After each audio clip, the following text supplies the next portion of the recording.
తాకట్లో ఉన్న మీ బంగారాన్ని విడిపించి ఆ రోజు ఆన్లైన్ రేటుకి కొంటాం. Sharma gold company. అందరికీ నమస్కారం. నా పేరు మాధురి. మీరు చూస్తున్నది సుమన్ టీవీ. మనము ప్రతి ఒక్కళ్ళు కూడా ఏ పని చేసినా కూడా ఈ రోజు మనకి ఎలా ఉండబోతుంది అని ఆ రోజు యొక్క దిన ఫలాలు మనం చూసుకుని చాలామంది ఆ పని మీద వెళ్తూ ఉంటారు. అది ప్రతి ఇళ్లలో కూడా మనం చూస్తూ ఉన్నాం. మరి అలాంటిది ఇప్పుడు మనం పక్ష ఫలితాల గురించి తెలుసుకోబోతున్నాం. అంటే మార్చి 15 నుంచి 29 వరకు ఎలా ఉండబోతుంది, ప్రతి ఒక్క రాశి వారు ఎలాంటి జాగ్రత్తలు తీసుకుని ముందడుగు వేస్తే వాళ్ళకి మంచి ఫలితాలు వస్తాయి. ఇలాంటివన్నీ కూడా ముందస్తుగానే మనం తెలుసుకోవడం వల్ల అంటే ఎటువంటి చిన్న బ్యాడ్ ప్రభావం అన్నా కూడా వాటి నుంచి మనం కాస్త దాటేయగలం అన్న ఒక నమ్మకం ఉంటుంది. కాబట్టి అది ఇప్పుడు మనం చేయబోతున్నాము. మరి పక్ష ఫలితాలు అందరూ సిద్ధంగా చూస్తూ ఉండండి. మరి ఇప్పుడు ముందుగా మేషరాశి వారి నుంచి అలాగే మీన రాశి వారికి ఎలా ఉండబోతుందో తెలుసుకుందాము. మరి వీటన్నిటి గురించి మనకి తెలియజేయడానికి మనతో పాటు ఉన్నారు ప్రముఖ జ్యోతిష పండితులు, శ్రీ విద్యా ఉపాసకులు శ్రీమతి జయప్రద గారు. నమస్కారం అమ్మ. నమస్తే అమ్మ. శ్రీమాత్రే నమః. అమ్మ, ప్రతి ఒక్కరు కూడా వెయిట్ చేస్తూ ఉంటారు దిన ఫలితాలు, అలాగే పక్ష ఫలితాలు, మాస ఫలితాలు అని చెప్పేసి. అయితే మనకి ఇంకా మన క్రోధినామ సంవత్సరం వెళ్ళిపోతూ ఆఖరిగా వచ్చి ఈ పక్ష ఫలితాలు ప్రతి ఒక్క రాశి పైన ఎలాంటి ప్రభావం చూపించనుంది అన్న విషయాలు తెలుసుకోవాలనుకుంటున్నాము. గ్రహాలన్నీ కూడా ఎక్కడెక్కడ ఉన్నాయో తెలుసుకుందాం.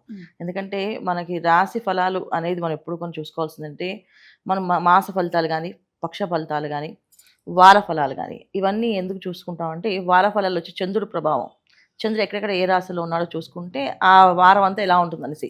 ఎందుకంటే ఆయన మనకారకుడు, మనసు ప్రశాంతంగా ఉంటే కదా ఏ పనైనా చేయగలుగుతాం. అందుకని ఈ వార ఫలాలు చూస్తాం.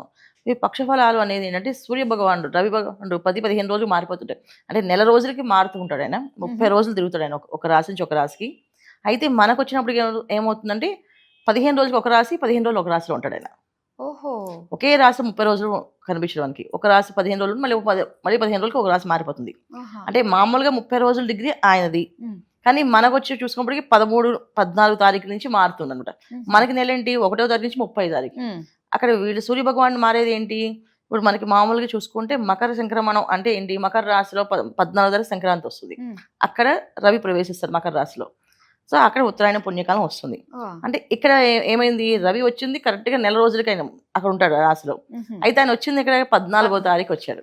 ఇప్పుడు మనకి 15 రోజులు అయిపోయిన తర్వాత వచ్చాడు ఆయన. అలా ఏంటంటే ప్రతి రవి ఈ పక్ష ఫలితాలు ఎందుకు చూసుకుంటాం అంటే రవి ఇలా మారుతుంటారు కనుక ఇలా మారినప్పుడు ఏమవుద్ది, ఒక రాశి మన ముందు ఉండొచ్చు, ఒక రాశి వెనక ఉండొచ్చు ఆయన. సో ముందు రాశి ఉంటే అదృష్టం ఎలా ఉంటుంది, వెనక రాశి ఉంటే అదృష్టం ఎలా ఉంటుంది అని తెలుసుకోవడానికి ఈ పక్ష ఫలితాలు అనమాట. సో మాస ఫలితాలు వచ్చేప్పటికి ఏమవుతుంది, బుధుడు, కుజుడు, శుక్రుడు వీళ్ళు కూడా మారుతారు. ఈ 4 గ్రహాలు మారడం వల్ల ఈ మాస ఫలితాలు అనేది చూసుకుంటుంటాం. ఎందుకంటే మన బుద్ధినిచ్చేవాడు బుధుడు అండ్ ఏ పనైనా చేయాలి అంటే మొండు ధైర్యాన్ని ఇచ్చేది కుజుడు అండి. ఒక పని చేయాలి అంటే ఒక కోరిక ఉంటేనే చేస్తాం, అసలు పని ఎందుకు చేయాలి ఆ రీజన్ ఇచ్చేవాడు శుక్రుడు. సో ఈ 4 గ్రహాలు కదిలినప్పుడు ఈ మాసం అంతా ఈ పనులు అవుతాయి, ఈ పనులు అవ్వవు చెప్పండి మాస ఫలితాలు. ఈ విధంగా మనం చూసుకుంటాం కనుక ఈ మాస ఫలితాలు, పక్ష ఫలితాలు, వార ఫలాలు. అయితే మనం ఈ పక్ష ఫలాలు ఎందుకు చెప్పుకుంటాం అంటే ఈ మాసంలో గ్రహాలన్నీ కూడా మీనరాశులు ఎక్కువగా ఉన్నాయి. అన్ని రాశుల కంటే ఒక్కొక్క రాశిలో ఒక్కొక్క ప్లేస్లో ఉండేవి, కానీ ఈసారి ఏంటంటే షష్టగ్రహ కూటమి అనేది వస్తుంది కనుక మనకి. సో అన్ని గ్రహాలు ఒకే ప్లేస్లో ఒకే రాశిలో ఉండడం వల్ల మ్యాక్సిమం గ్రహాలు మీనరాశిలోనే రవి, బుధుడు, శుక్రుడు, రాహు ఈ 4 మీన రాశిలో ఉన్నాడు.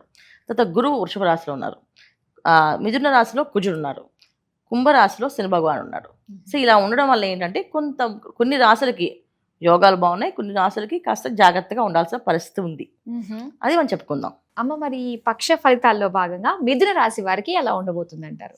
తప్పకుండా మిథున రాశి వాళ్ళకి సామాన్యమైన ఫలితాలు, అంటే గొప్పగా ఉంటాయని కాదు, అలాగే అసలు తక్కువ ఉంటాయని కాదు, సామాన్య ఫలితాలు. అయితే ఏంటంటే వీళ్ళు అనుకున్న పనులు అనుకున్నట్టుగా వీళ్ళు పట్టుదలగా చేసుకుంటూ వెళ్ళగలిగితే పని అయిపోతుంది.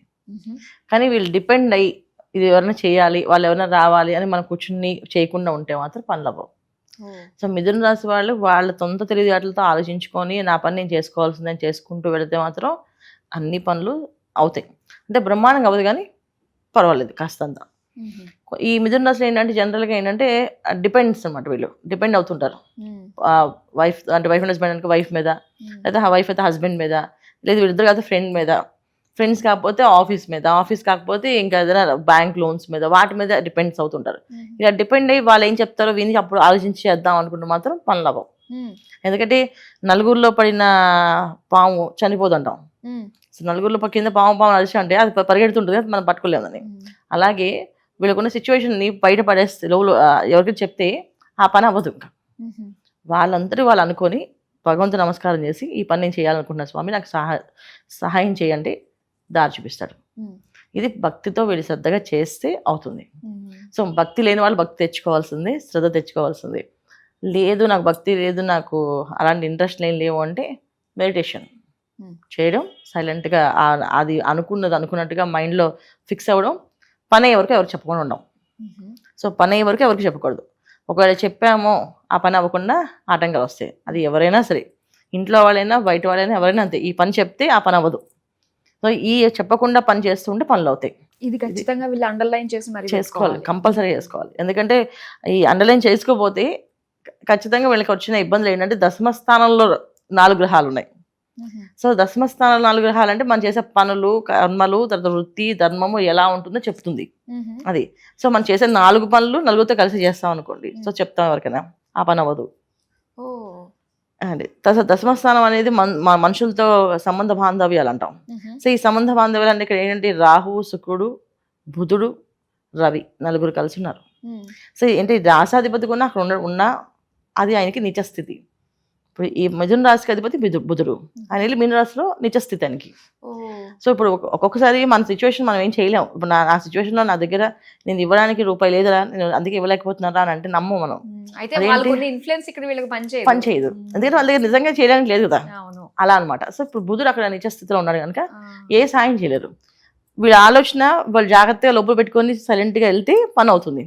లేదు పక్క వాళ్ళని అడిగాం సలహా, పోయింది పని, 100% పోతుంది.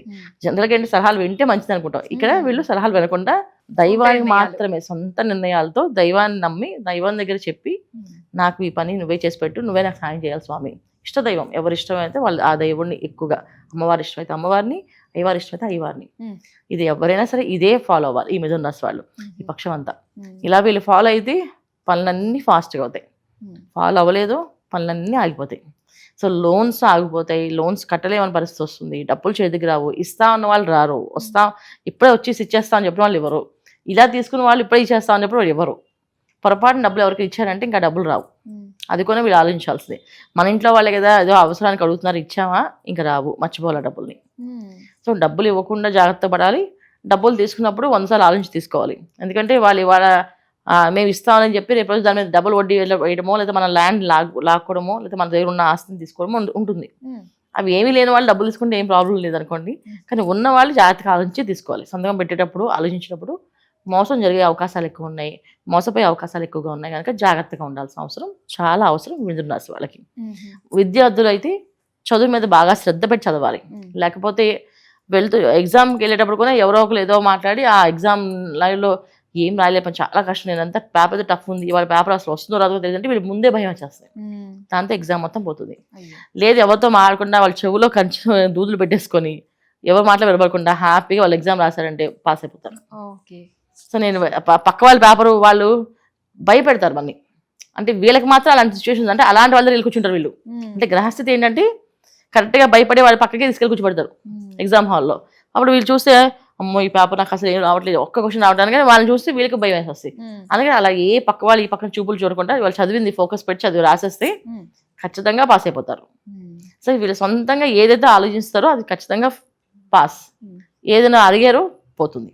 ఇది మిథున రాశి వాళ్ళు తీసుకోవాల్సిన జాగ్రత్తలు. ముఖ్యంగా వీళ్ళు ఎలాంటి మంత్ర జపం కానీ ఎలాంటి పరిహారాలు చేసుకుంటే మంచిది అంటారు? మెయిన్ ఏంటంటే ధైర్యం ఎక్కువగా కావాలన్న, ఇలాంటి పనులు చేయాలంటే. ఇప్పుడు ఏదైనా వర్క్ చేస్తున్నామంటే దానికోసం మనలో మనం ఒక్కరూ చేయాలంటే ఖచ్చితంగా ఒక ధైర్యం కావాలి. సో ధైర్యం కావాలి అంటే భగవంతుని నామాన్ని ఎక్కువగా జపం చేయాలి. సో విష్ణు సహస్రనామం కానీ కంటిన్యూ చదవడం, విష్ణు సహస్రనామం చదవడము, విష్ణు సహస్రనామాన్ని ఎక్కువగా వినడము చేయాలి. ఒకవేళ చదవడం రాలేదు, ఓం నమో నారాయణ, ఓం నమో నారాయణ అనుకుంటూ విష్ణు సహస్రనామాన్ని మొత్తం వినాలి. మొత్తం కూర్చొని విని ఆ నామం అయిపోయేంత వరకు వీళ్ళు ఓం నమో నారాయణ చదవాలి. ఈ ఓం నమో నారాయణ అన్నం శ్రీ లక్ష్మీనారాయణ నమః అనుకోవడం చేస్తూ ఉంటే పని వాళ్ళకి సులువుగా అవుతుంది. సో ఈ మంత్రాన్ని కంటిన్యూ చేయడం, పొద్దున్న సాయంత్రం విష్ణు సహస్రనామం ఎక్కువగా వినడం వల్ల వాళ్ళ బుద్ధి ప్రచోదయం అవుతుంది. ఆహా. ఈ పని నేనే చేయాలి కనుక నాకు అర్థమైంది, ఈ ఫోకస్ నేను చేస్తాను అనే నమ్మకం వస్తుంది వాళ్ళకి. అది. సో మినిమం ఒక 30 minutes 35 minutes ఉంటుంది ఈ విష్ణు సహస్రనామం వినడానికి. చదివితే వచ్చిన వాళ్ళకి 10-15 నిమిషాలు అయిపోతుంది, అవును. రాని వాళ్ళకి ఒక 40 నుంచి 50 నిమిషాలు పడుతుంది. ఉమ్. కానీ వినడానికి 30 to 30 నిమిషాల నుంచి 35 నిమిషాల దాకా ఉంటుంది. ఇది వినడం ఉమ్. పొద్దున్న సాయంత్రం ఖచ్చితంగా వినడము, ఈ మంత్రాన్ని చేయడం వల్ల వాళ్ళు సొంతంగా నిర్ణయాలు తీసుకోవడానికి అవకాశం వస్తుంది. ఉమ్. వాళ్ళ చేయొచ్చు. మీద వాళ్ళకి నమ్మకం కూడా 100% నమ్మకం వస్తుంది, చేసుకోవచ్చు శుభ్రంగా. అలా చేస్తే మాత్రం ఖచ్చితంగా సక్సెస్ అయ్యింది వాళ్ళకి. మిథున రాశి వారి ఫలితాల గురించి తెలియజేసినందుకు ధన్యవాదాలు. నమస్తే అమ్మా, శ్రీమాత్రే నమః.